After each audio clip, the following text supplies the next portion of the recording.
안녕하세요. 여러분의 출근길 파트너 라디오 동서남북 김서영입니다. 요즘 갑작스럽게 추워진 날씨 탓인지 주변에 감기 걸린 분이 많으십니다. 지난 3일부터 9일까지 전국에서 의료기관을 방문한 환자 1000명 중 감기 증상을 보이는 환자의 비율이 무려 7명입니다.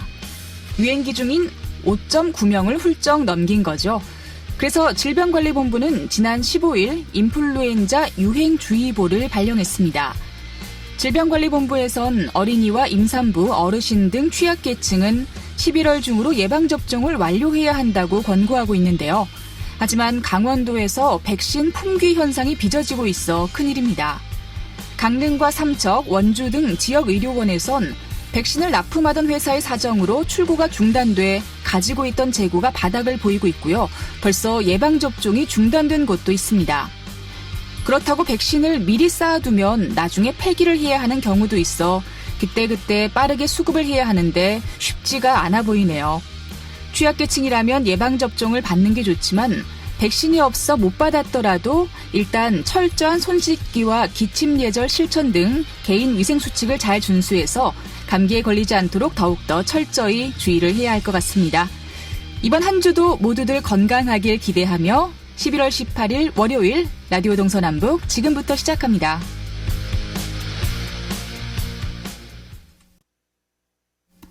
네, 라디오 동서남북 오늘도 아침 신문으로 시작합니다.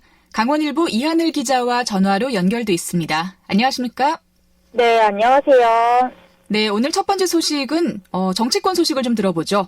내년 4.15 총선을 앞두고서 이제 자유한국당 강원도당이 총선 기획단 차원으로 공약 개발단을 구성을 했는데요. 이제 5개월도 안 남았잖아요. 점점 이 선거를 대비한 움직임이 빨라질 것 같습니다. 예, 맞습니다. 내년 4.15 총선이 오늘로 149일이 남았는데요. 도내 각 정당들은 기획단을 띄우면서 내실다지기 단계에 접어들었습니다. 아직 선거구가 확정이 되지는 않았으나 국회에서의 결정이 늦어질 것으로 예상되면서 강원도당 차원에서는 일단 총선을 준비하자는 분위기가 강한데요. 자유한국당 강원도당은 총선기획단 개념으로 4.15 총선 승리를 위해서 도민행복 공약개발단과 자문위원단을 구성했다고 밝혔습니다. 10명으로 구성된 공약개발단의 단장에는 지난 6.13 지선 당시 자유한국당 강원도지사 선거정책개발단장직을 맡았던 김장기 전 강원미래전략연구원 상임이사를 선임을 했습니다. 또 부단장에는 최종희 도의원을 선임을 했는데요. 여기에 자문위원단은 당 소속의 전직 도의회 의장단이나 시장군수 그리고 기초의회 의장 등 총 26명으로 구성해서 지역 밀착형 공약 발굴에 실질적인 지원을 하게 됩니다. 네, 자유한국당에서는 핵심 당원 교육도 진행을 했나 봐요? 네, 어제였는데요. 동해 삼척 당협위원장인 이철규 국회의원은 어제 동해 현진 관광호텔에서 핵심 당원 250명을 대상으로 당원 교육을 진행을 했습니다. 앞서서 지난 15일에는요, 원주 갑 당협위원장인 김기선 의원이 연설을 개최를 해서 시국 강연회를 개최를 했는데요. 나경원 원내대표가 참석해서 검찰개혁이나 준연동형 비례대표제에 대해서 특강을 펼쳤습니다. 네. 그리고 더불어민주당에서는 또 강원도당에서 패스트트랙으로 지정된 검찰개혁 법안과 관련해 토크 콘서트를 개최한다고 하네요. 네, 맞습니다. 민주당 강원도당에서는 중앙당과 함께 오는 29일에 춘천에서 검찰개혁을 주제로 한 토크 콘서트를 개최를 합니다.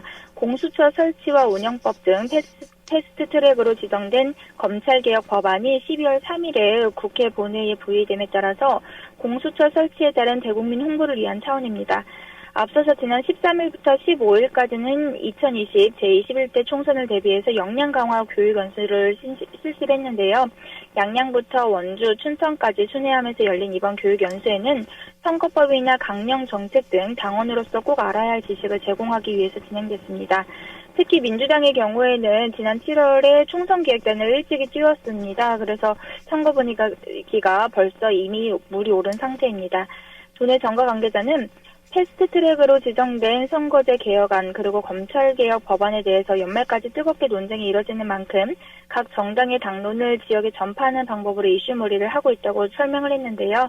또 동시에 내년 선거에 도전하는 선수들도 바쁘게 움직이면서 총선 전국이 더욱더 뜨거워질 것이라고 예상했습니다. 네, 이제 총선이 가까워질수록 각 당마다 더욱더 바빠질 텐데요. 유권자분들께서도 좀 관심 갖고 지켜봐 주시길 바랍니다.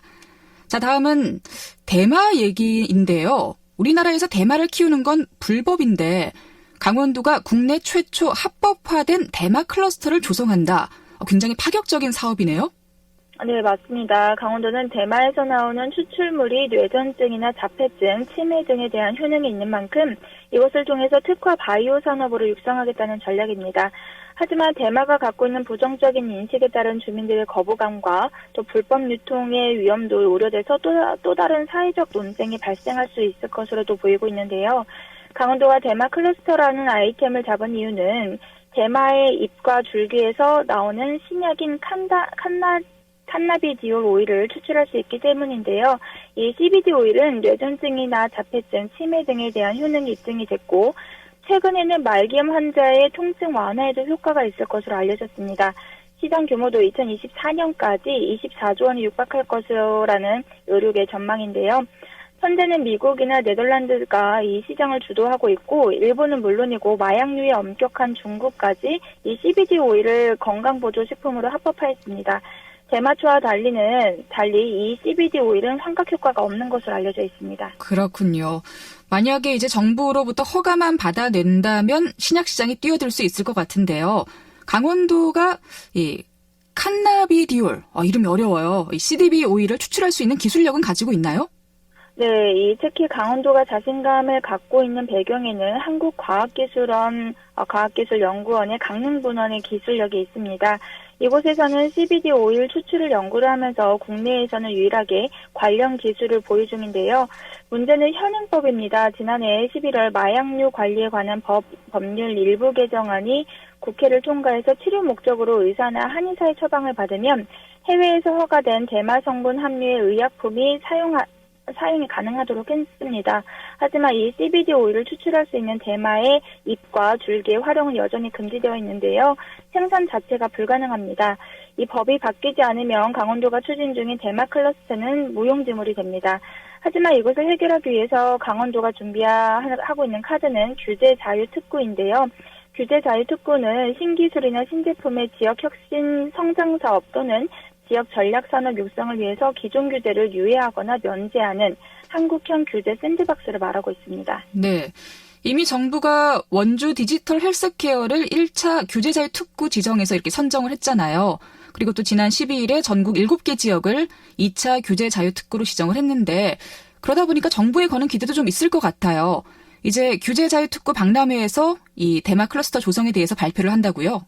네, 강원도는 정부에서 내년 상반기에 제3차 규제자유특구를 지정할 것으로 보고 오는 27일부터 28일까지 서울에서 열리는 규제자유특구 박람회에서 대마 클러스터 조성 사업을 발표할 방침인데요.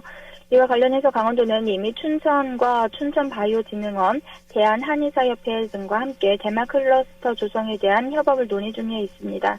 또 상당한 공감대를 이룬 것으로 알려져 있습니다. 여기에 춘천의 외부인의 접근이 어려운 스마트팜을 조성해서 철저한 관리와 통제하에 대마를 합법 재배하고 또 잎과 줄기에서 고농도 CBD 오일을 추출해서 산업화를 한다는 계획도 마련했습니다. 조 관계자는 규제 자유특구로 지정만 된다면 완벽한 보안과 통제가 가능한 스마트팜을 통해서 합법적인 생산이 가능하다고 밝혔습니다. 네. 이 CBD 오일, 좀 일반에는 생소한 신산업인 것 같은데요. 앞으로 어떻게 될지 궁금합니다.